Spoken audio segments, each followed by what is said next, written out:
The mother of jailed Kremlin critic Vladimir Kara-Murza has told the BBC his spirit is unbroken despite the 25-year prison sentence he was handed last month.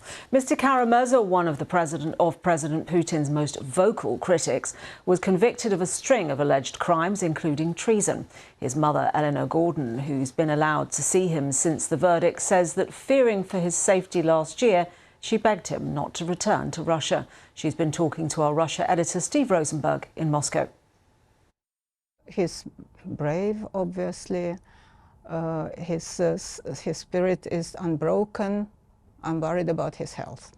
You say his spirit is unbroken? His spirit is unbroken. He is surprisingly optimistic. He believes in the future of Russia. He believes in his own role in this future democratic Russia.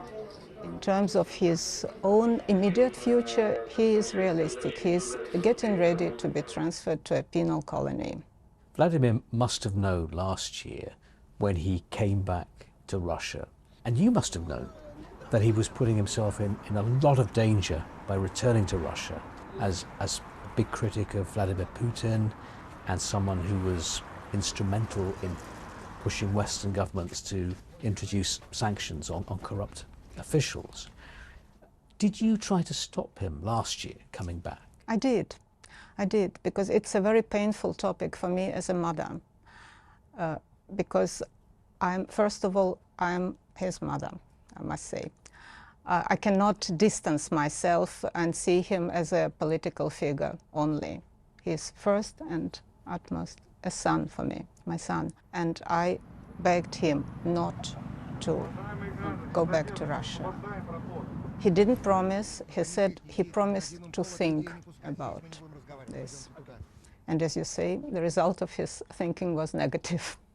Has he expressed any regret to you that he returned? No, never. Never. I regret it very much. I can speak for myself. Yeah? What does this tell us, Elena, about what is happening in Russia, to Russia right now, the direction in which this country is moving? Yeah, I'm afraid Russia has turned into dictatorship.